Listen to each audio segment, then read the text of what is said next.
Jacob lived in the land of his father's travels, in the land of Canaan. This is the history of the generations of Jacob. Joseph, being 17 years old, was feeding the flock with his brothers. He was a boy with the sons of Bilhah and Zilpah, his father's wives. Joseph brought an evil report of them to their father. Now Israel loved Joseph more than all his children, because he was the son of his old age, and he made him a tunic of many colors. His brothers saw that their father loved him more than all his brothers, and they hated him and couldn't speak peaceably to him. Joseph dreamed a dream, and he told it to his brothers, and they hated him all the more. He said to them, "Please hear this dream which I have dreamed. For behold, we were binding sheaves in the field, and behold, my sheaf arose and also stood upright, and behold, your sheaves came around and bowed down to my sheaf." His brothers asked him, "Will you indeed reign over us? Will you indeed have dominion over us?" They hated him all the more for his dreams and for his words. He dreamed yet another dream, and told it to his brothers, and said, "Behold, I have dreamed yet another dream, and behold, the sun and the moon and 11 stars bowed down to me." He told it to his father and to his brothers. His father rebuked him and said to him, "What is this dream that you have dreamed? Will I and your mother and your brothers indeed come to bow ourselves down to the earth before you?" His brothers envied him, but his father kept this saying in mind. His brothers went to feed their father's flock in Shechem. Israel said to Joseph, "Aren't your brothers feeding the flock in Shechem? Come, and I will send you to them." He said to him, "Here I am." He said to him, "Go now, see whether it is well with your brothers and well with the flock, and bring me word again." So he sent him out of the valley of Hebron, and he came to Shechem. A certain man found him, and behold, he was wandering in the field. The man asked him, "What are you looking for?" He said, "I am looking for my brothers. Tell me, please, where they are feeding the flock." The man said, "They have left here, for I heard them say, 'Let's go to Dothan.'" Joseph went after his brothers and found them in Dothan. They saw him afar off, and before he came near to them, they conspired against him to kill him. They said to one another, "Behold, this dreamer comes. Come now, therefore, and let's kill him, and cast him into one of the pits, and we will say, 'An evil animal has devoured him.' We will see what will become of his dreams." Reuben heard it and delivered him out of their hand, and said, "Let's not take his life." Reuben said to them, "Shed no blood. Throw him into this pit that is in the wilderness, but lay no hand on him, that he might deliver him out of their hand, to restore him to his father." When Joseph came to his brothers, they stripped Joseph of his tunic, the tunic of many colors that was on him, and they took him and threw him into the pit. The pit was empty, there was no water in it. They sat down to eat bread, and they lifted up their eyes and looked, and saw a caravan of Ishmaelites coming from Gilead, with their camels bearing spices and balm and myrrh, going to carry it down to Egypt. Judah said to his brothers, "What profit is it if we kill our brother and conceal his blood?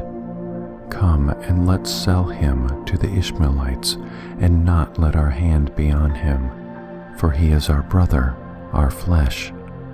his brothers listened to him.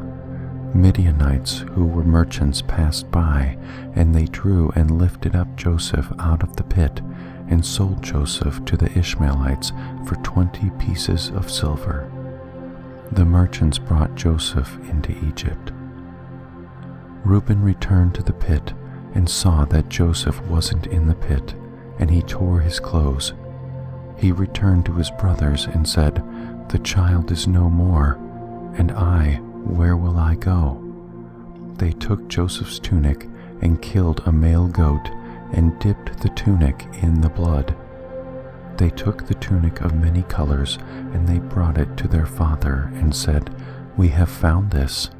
Examine it now and see if it is your son's tunic or not."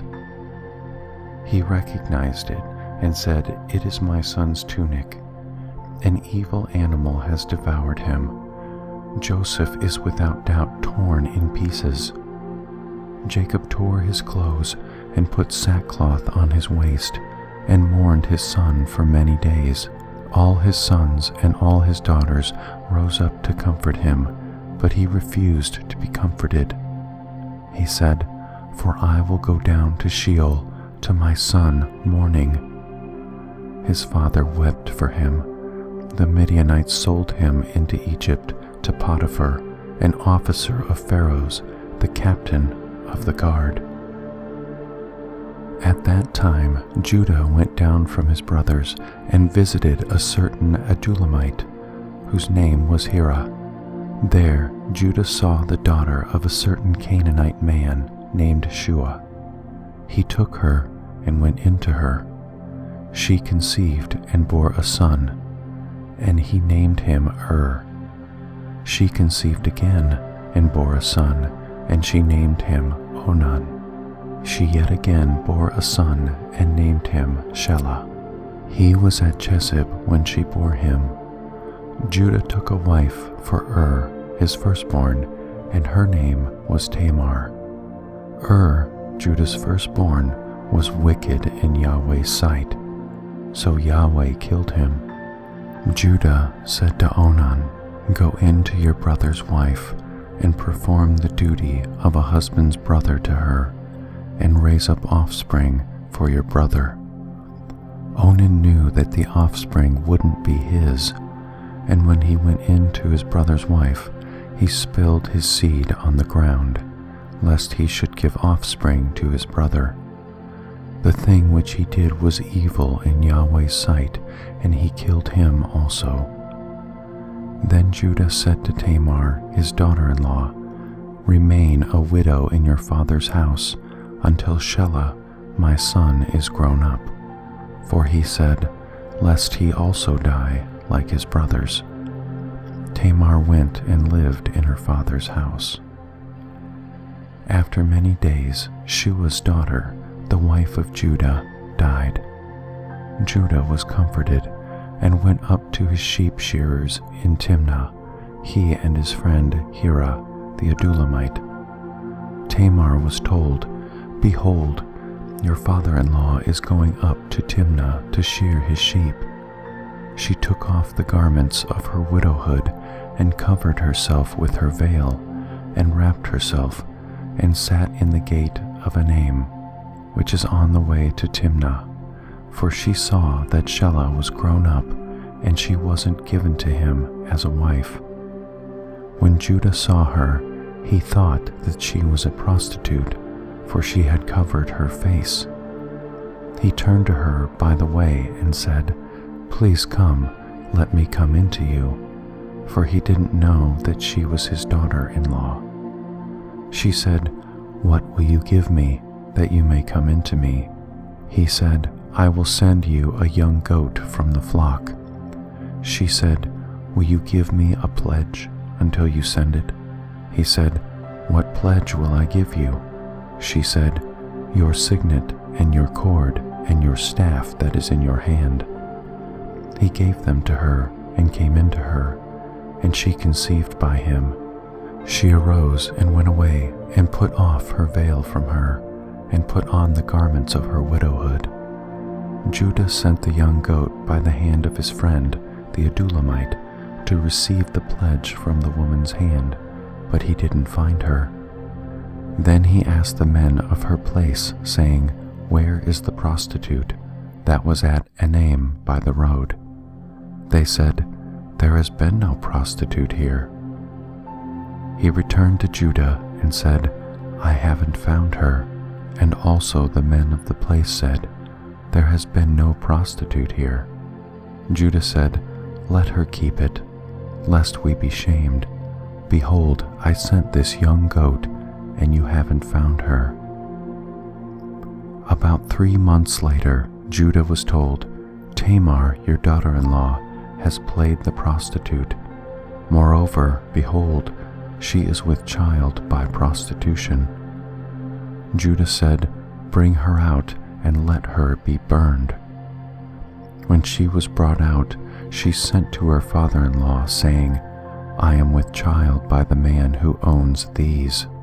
She also said, "Please discern whose these are, the signet and the cords and the staff." Judah acknowledged them and said, "She is more righteous than I, because I didn't give her to Shelah my son." He knew her again no more. In the time of her travail, behold, twins were in her womb. When she travailed, one put out a hand, and the midwife took and tied a scarlet thread on his hand, saying, "This came out first." As he drew back his hand, behold, his brother came out, and she said, "Why have you made a breach for yourself?" Therefore his name was called Perez. Afterward his brother came out, who had the scarlet thread on his hand, and his name was called Zerah. Joseph was brought down to Egypt. Potiphar, an officer of Pharaoh's, the captain of the guard, an Egyptian, bought him from the hand of the Ishmaelites that had brought him down there. Yahweh was with Joseph, and he was a prosperous man. He was in the house of his master the Egyptian. His master saw that Yahweh was with him, and that Yahweh made all that he did prosper in his hand. Joseph found favor in his sight. He ministered to him, and Potiphar made him overseer over his house, and all that he had he put into his hand. From the time that he made him overseer in his house, and over all that he had, Yahweh blessed the Egyptian's house for Joseph's sake. Yahweh's blessing was on all that he had, in the house and in the field. He left all that he had in Joseph's hand. He didn't concern himself with anything except for the food which he ate. Joseph was well built and handsome. After these things, his master's wife set eyes on Joseph, and she said, "Lie with me." But he refused and said to his master's wife, "Behold, my master doesn't know what is with me in the house, and he has put all that he has into my hand. No one is greater in this house than I am, and he has not kept back anything from me but you, because you are his wife. How then can I do this great wickedness and sin against God?" As she spoke to Joseph day by day, he didn't listen to her, to lie by her, or to be with her. About this time he went into the house to do his work, and there were none of the men of the house inside. She caught him by his garment, saying, "Lie with me." He left his garment in her hand and ran outside. When she saw that he had left his garment in her hand and had run outside, she called to the men of her house and spoke to them, saying, "Behold, he has brought a Hebrew into us to mock us. He came into me to lie with me, and I cried with a loud voice. When he heard that I lifted up my voice and cried, he left his garment by me and ran outside." She laid up his garment by her until his master came home. She spoke to him according to these words, saying, "The Hebrew servant whom you have brought to us came in to me to mock me. And as I lifted up my voice and cried, he left his garment by me and ran outside." When his master heard the words of his wife, which she spoke to him, saying, "This is what your servant did to me," his wrath was kindled. Joseph's master took him and put him into the prison, the place where the king's prisoners were bound, and he was there in custody. But Yahweh was with Joseph and showed kindness to him and gave him favor in the sight of the keeper of the prison. The keeper of the prison committed to Joseph's hand all the prisoners who were in the prison. Whatever they did there, he was responsible for it. The keeper of the prison didn't look after anything that was under his hand, because Yahweh was with him, and that which he did, Yahweh made it prosper. A Psalm by David. Yahweh, who shall dwell in your sanctuary? Who shall live on your holy hill? He who walks blamelessly and does what is right, and speaks truth in his heart. He who doesn't slander with his tongue, nor does evil to his friend, nor casts slurs against his fellow man, in whose eyes a vile man is despised, but who honors those who fear Yahweh. He who keeps an oath even when it hurts and doesn't change. He who doesn't lend out his money for usury, nor take a bribe against the innocent. He who does these things shall never be shaken.